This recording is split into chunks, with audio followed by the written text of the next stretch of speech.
The Resident Evil video games are notorious for the use of violence, gore, and zombies.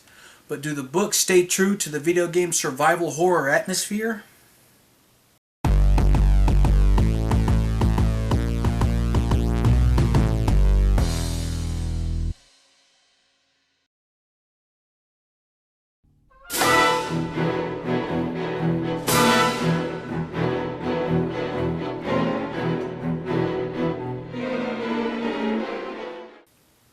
The Resident Evil series has been plaguing the nightmares of gamers for the past 15 years for its grotesque zombie gore and eerie atmospheres. Once in control, the player has to suffer a long journey of fear and terror as they have to trek through zombie-infested mansions and doomed cities filled to the brim with mutated monsters and evil science experiments. But the dead aren't the only problem. Players will face betrayal at the hands of former allies as a fuller view of the world unfolds. Crooked pharmaceutical companies, backdoor government deals, and scientific experimentation have all been done for the pursuit of money and power. The zombie horde has been built on a foundation of lies and deceit, and gamers have been fighting the good fight for the past 15 years and for many more years to come. The Resident Evil series is a strong contender in the video game world. Strong enough that Capcom decided to go the usual business route and release some stuff based off the video games. They did the usual thing and released some t-shirts and action figures, but they went a step further and released a series of books based off of the video games.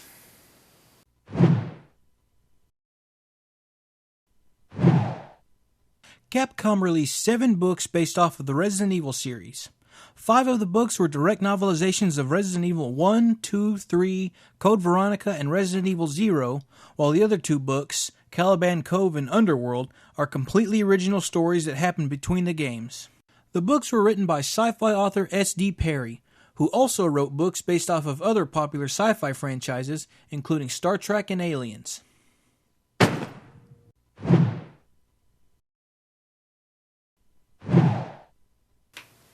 The books are direct novelizations of the video games.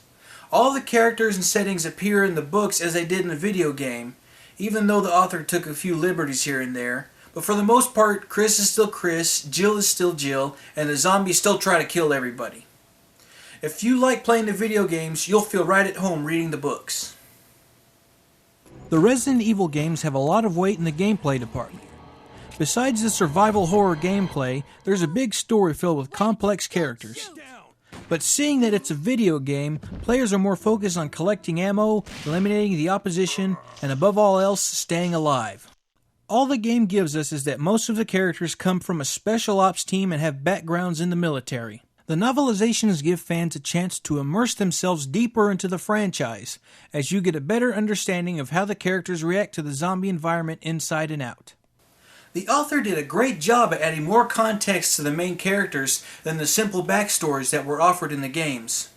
One story that stands out more than others is the background they gave to Jill Valentine.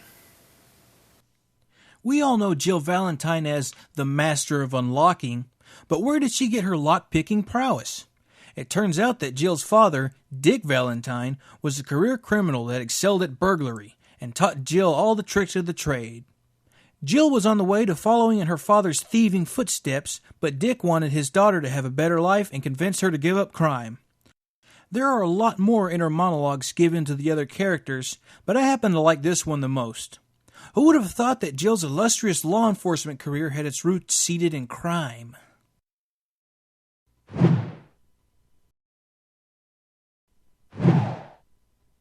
Obviously, these books are direct adaptations of the video games, but the series really stands out in its original stories, with my favorite being Caliban Cove.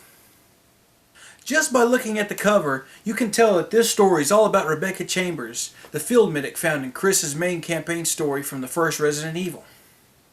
If you happen to be a Rebecca fan and feel left out by the lack of Rebecca appearances in the main video games, then you owe it to yourself to at least get this book.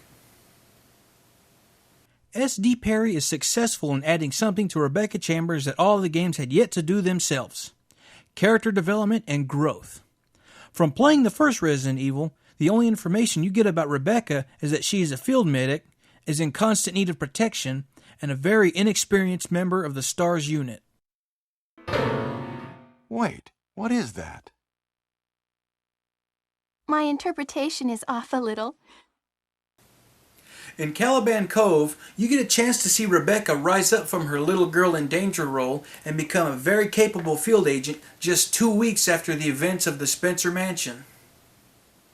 There are moments where Rebecca doubts her abilities to be as good as the more experienced agents on her team, but she soon rises up against the physical, mental, and emotional challenges that lie ahead.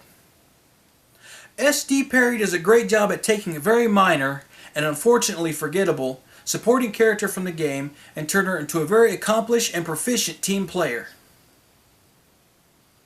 The other original story, Underworld, balances the main roles between Leon, Claire, and Rebecca.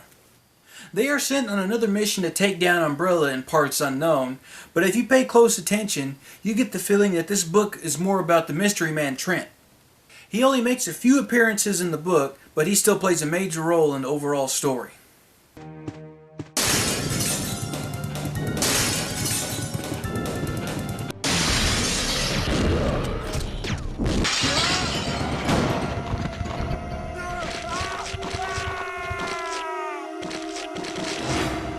One factor that makes a good game is immersion.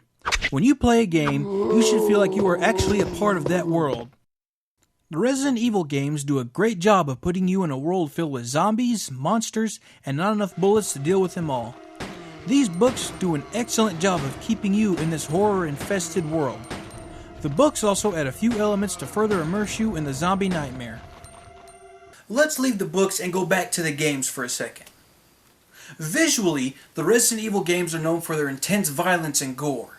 The books share the same graphic content within its pages, but the books go a step further in such a way to upstage the games. Let me give you an example. What's happening in this scene? You see the zombie's body explode in a glorious display of gore, you hear the blood and guts splatter all over the floor, and you feel satisfied for taking down just another enemy. This is normal for the game, but the game is leaving out one small detail. These zombies have been walking around dead, dying, and decomposing for days within the mansion. Their skin and flesh is rotting and molding day by day. Do you have any idea what rotted meat smells like? You actually put that at the back of your mind due to the fact that video games play to the visual and auditory senses, and you're too excited about seeing the zombie explode after blasting it with a shotgun.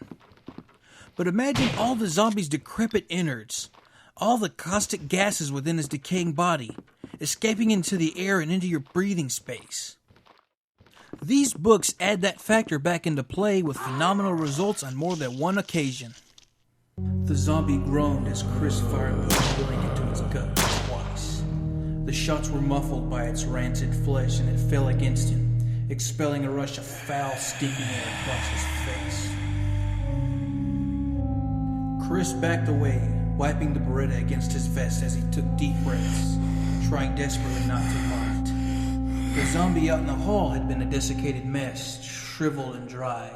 This one was fresh, if that was the right word. Festering, necrotic, wet. He swallowed hard, and the urge to throw up slowly passed. He didn't have a particularly weak stomach, but that smell. God.